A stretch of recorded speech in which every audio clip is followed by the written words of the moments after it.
Look అనిపించింది sir. అంటే ఆ విధంగా అలాగే ఉంటుంది అనుకుంటా. లేదు సార్, లేదు. సైరత్ భావాలు ఏమి ఉండవండి దీనిలో. ఇది కంప్లీట్ జగమెరిగిన సత్యం భావాలే ఉంటాయి. సైరత్ ఇన్ఫ్లుయెన్స్ ఏం లేదు. అంటే ఇంతవరకు ఇండస్ట్రీలో రాని సినిమానా కాన్సెప్ట్? కథలు చాలా తక్కువనే ఉంటాయండి. 9 కథలు అని చెప్పుకుంటాం మనం. దాంట్లోనే తిప్పుకొని రాయాలి మనం. ఇది కూడా దాంట్లో నుంచే ఉంటుంది. బట్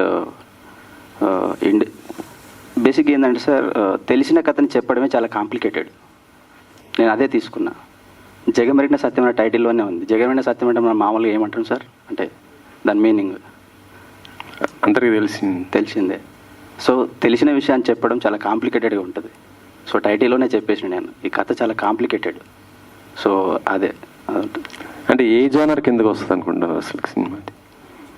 ఇది లవ్ కమ్ ఫ్యామిలీ డ్రామా ఉంటుంది.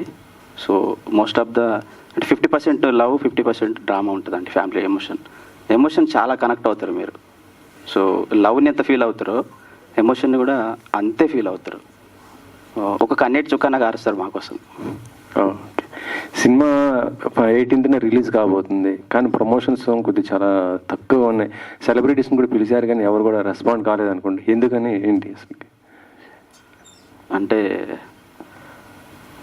చెప్పచ్చు, చెప్పకూడదు? చెప్పండి. మాకున్న పరిధిలో చేస్తున్నామండి ప్రమోషన్స్. ఎందుకంటే సినిమాకి కొంతవరకు అంటే మేకింగ్ పరంగా ప్రొడ్యూసర్ గారు చాలా బాగా పెట్టారు డబ్బులు. కొంచెం స్టేజ్ వచ్చిన తర్వాత అందరికి కొంచెం ప్రాబ్లమ్స్ వచ్చినాయి. సో దానివల్ల ఉన్న పరిధిలో చేస్తున్నాం. ఇంకా సెలబ్రిటీస్ విషయానికి వస్తే సాంగ్ ఆకాష్ పూరి గారు రిలీజ్ చేశారు, ఒకటి సపోర్ట్ దొరికింది. రాజేంద్ర ప్రసాద్ గారు ఒక సాంగ్ రిలీజ్ చేశారు. ఒక 2 నిమిషాలు మాట్లాడి ఆ నలుగురు ఇలాంటి సినిమా గుర్తొచ్చింది నాకు అబ్బాయి అని చెప్పాడు. సో శ్రీకాంత్ అడ్డల గారు రిలీజ్ చేశారు. డిఓపి గురించి చాలా ఎక్కువ మాట్లాడారు. సో సపోర్ట్ ఉంటుంది. అంటే మనం ఏంటంటే మేము వాళ్ళకి రీచ్ అవ్వట్లేదు కావచ్చు అని మేము అనుకుంటున్నాం. అంటే ఇండస్ట్రీ పరంగా ఇంకొంచెం రీచ్ అవ్వట్లేదు అని చెప్పేసి, అదే మా ప్రమోషన్స్ కొంచెం తక్కువ ఉండడం వల్ల రీచ్ అవ్వట్లేదు. బట్ ఈ ట్రైలర్ ఇప్పుడు యూట్యూబ్లో రిలీజ్ అయింది. సో ఇది చూసిన తర్వాత మాకు ఇంకా సపోర్ట్ దొరుకుతుంది. 18th లోపు సపోర్ట్ దొరుకుతుందేమో అనుకుంటున్నా. అంటే మీలాంటి పెద్దవాళ్ళు కూడా ఇంకా సపోర్ట్ చేయాలి. సో అది సార్. ఓకే, సురేష్ గారు సార్, చిన్న సినిమాలకి పెద్ద అండ మీరే అనుకుంటాం. ప్రతి వారం ఒక చిన్న సినిమా అయినా వస్తే సురేష్ బొబ్బిలి కంపల్సరీ కనిపిస్తాడు, లేదంటే ఆయన సినిమా కంపల్సరీ మ్యూజిక్ ఇచ్చిన సినిమా వస్తూనే ఉంటుంది. పెద్ద మాట అది. నా బాధ్యత అని చేస్తున్నాను. నన్ను నమ్మొచ్చిన వాళ్ళకు నా బాధ్యత అని వర్క్ చేసి ఇస్తున్నాను. చిన్న పెద్ద అని ఏం చూడట్లేదు. దానికి నేను ఎంతవరకు వర్కౌట్ అయితే వాళ్ళకి ఎంతవరకు హెల్ప్ అవుతున్నా అది చేసి ఇస్తున్నాను. అంటే ఒకవైపు పెద్ద సినిమాలు చేస్తున్నారు, ఒకవైపు చిన్న సినిమాలు చేస్తున్నారు కదా. సో ఎట్లా అనిపిస్తుంది ఈ కథ చెప్పినప్పుడు? దీనికి తగ్గట్టు ఏ విధంగా ప్లాన్ చేసుకున్నారు మీరు? అదే అండి, నాకు ముందు నుంచే తెలుసు కథ.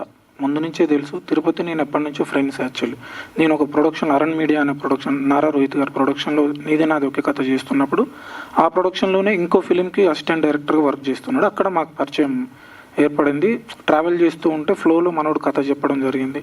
దానికి అంటే తెలంగాణ రూరల్ బేస్డ్ కంటెంట్ అన్నా సరే ఓకే అన్నా చేద్దామని చెప్పి కథ చెప్పినాక ఆ ప్రాసెస్లోనే ట్యూన్స్ చేయడం, కథను నాకు అంటే మంచి సోల్ ఉన్న కథ అన్న. ఇందాక మీరు అడిగినట్టు అంటే సినిమా మొత్తం చూసేలోపు మీరు బయటకు వచ్చేలోపు ఏడుస్తూ బయటకు వస్తారు. అంత ఎమోషనల్ కంటెంట్.